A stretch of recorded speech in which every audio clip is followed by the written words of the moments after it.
বেশ করে মাখাতে। হ্যাঁ, হ্যালো বন্ধুরা। তো তোমরা কি ভাবছো সকাল সকাল মাছ কাটা থেকে? হ্যাঁ, আজকে আমি মাছ দিয়েই তোমার সঙ্গে একটা রেসিপি শেয়ার করব, তার জন্য মাছ কাটা থেকে ভিডিওটা শুরু করলাম। হ্যাঁ, তো welcome back to my channel Labani ব্লগসে তোমাদের সবাইকে ওয়েলকাম। বন্ধুরা তোমরা সবাই কেমন আছো? আমি খুব খুব ভালো আছি। তো দেখো আমি মাছ কাটছি, তাই মাছ দিয়ে রেসিপি তৈরি করব। তো মাছের গায়ে একটু কাটা কাটা দাগ করে নিলাম, যাতে রেসিপিটা মানে টেস্ট আরও বাড়িয়ে তোলে। তো দেখতে থাকো কি হচ্ছে।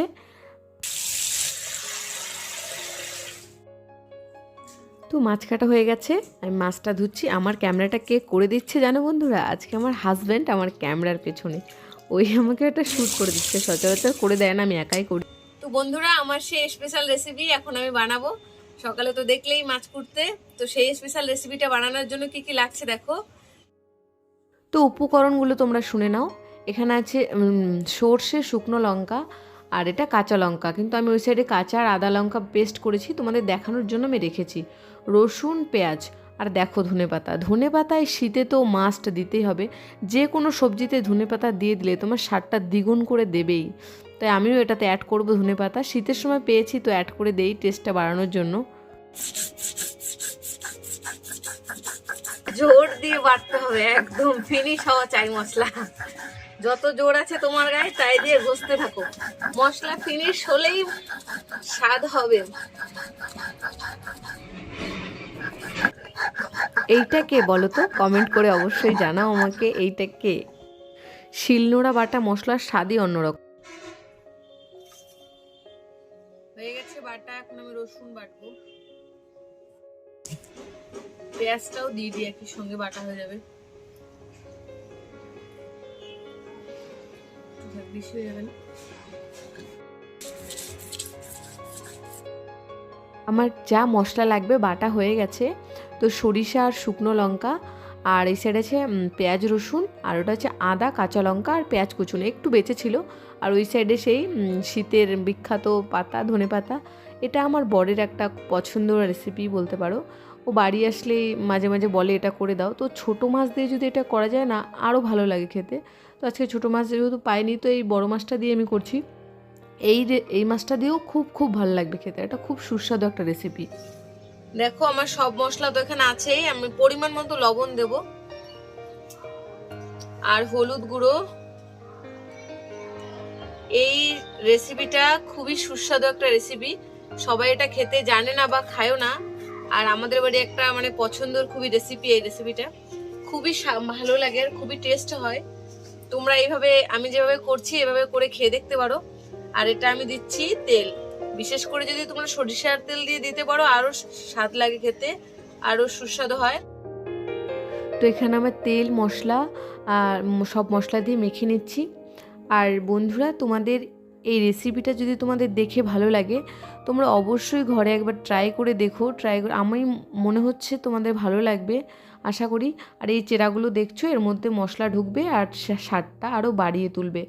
তো এটা আমি মেখে কলা পাতায় সাজাবো এখন, তো সেটা তোমাদের দেখিয়েই দেব।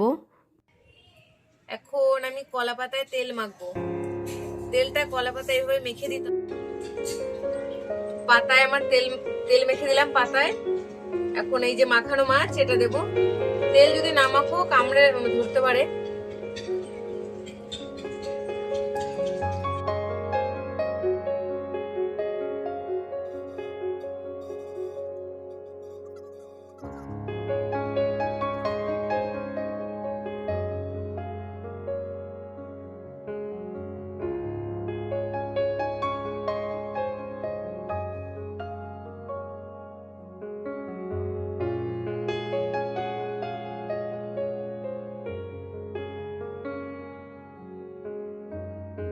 আমরা দেখো উনুন ধরিয়ে দিলাম, আর এটা আমি বানাবো আজকে উনুনে।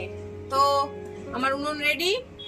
এখন এটা আমি দেব এই যে মাটির তাওয়া, জানি না সঠিক, আস্তে করে তুলতে হবে, ছিঁড়ে না যায়। হ্যাঁ দিয়ে দিলাম। এখন এটা আমি বসিয়ে দেবো উনুনে। তো একদম আস্তে আস্তে আস্তে করে জ্বালাতে হবে, মানে বেশি জোরে জাল দেওয়া যাবে না, তাহলে পুড়ে যাওয়ার সম্ভাবনা থাকে। আস্তে আস্তে করে এখন একটু এঁকে দেই। হচ্ছে সব দিকে ঘুরিয়ে ঘুরিয়ে পাতাটাকে ভাজতে হবে। দেখো আমার ভাজা হয়ে গেছে, এখন আমি এটাকে উল্টে দেব।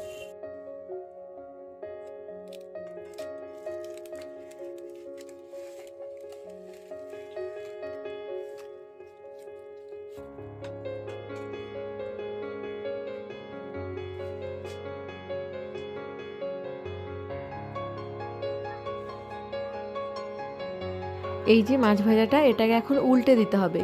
তার জন্য তার উপরে আর একটা পাতা দিয়ে চেপে তার উপরে একটা থালা দিতে হবে। থালা দিয়ে চেপে এবার ধরে উল্টে দিতে হবে ওই পিঠটা ভাজার জন্য। তো এবার উল্টে দিয়ে আমি এখন ওই পিঠটাকে ভেজে নেব একই প্রসেসে। এখন এটা তাওয়ার মধ্যে রেখে এর তেল দেব, সাইড থেকে তেল দিয়ে আস্তে আস্তে জালে ভাজতে হবে। আমার জালটা একটু প্রথম থেকে চড়াও হয়ে গেছিলো, তাই একটু কালো কালো। তোমরা এবার চড়াও করে দিও না, আস্তে আস্তে দিও। এখন তেল দিয়ে তারপরে দেখো বন্ধুরা আমার এটা ভাজা হয়ে গেছে। তোমার পাতাটা পুরো মচমচে হয়ে গেছে, ওই তাওয়াটা থেকে তোলার সময় একদম ভেঙে চুরে গেছে পাতাটা। তো হয়ে গেছে রেসিপিটা, আমি এখন নিয়ে যাব। তো তোমাদের কেমন লাগলো বলো। এখন আমি খেতে দেবো, আমার বরের কাছ থেকে শুনবো কেমন হয়েছে। কেমন হয়েছে?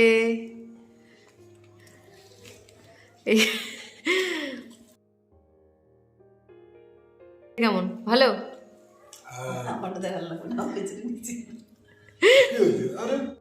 তো ওরা খেতে বসে গেছে, আমি এখন খেতে বসবো। তো বললো টেস্টি হয়েছে, আমি এখনো খেয়ে দেখিনি, খেয়ে দেখবো কেমন হয়েছে। তো তোমরা এইভাবে ট্রাই করতে পারো আমি যেভাবে বানালাম বাড়িতে এই বিশেষ রেসিপিটা সবাই খায় না আর জানেও না সবাই। তো দেখে ভালো লাগলে আর তোমরা বানিয়ে খেয়ে যদি তোমাদের ভালো লাগে অবশ্যই আমাকে কমেন্টে জানিও কেমন লেগেছে। আর আমার ভিডিওটা ভালো লাগলে প্লিজ লাইক কমেন্ট শেয়ার করে দিও, পারলে সাবস্ক্রাইব করে দিও। বাই বাই সবাইকে।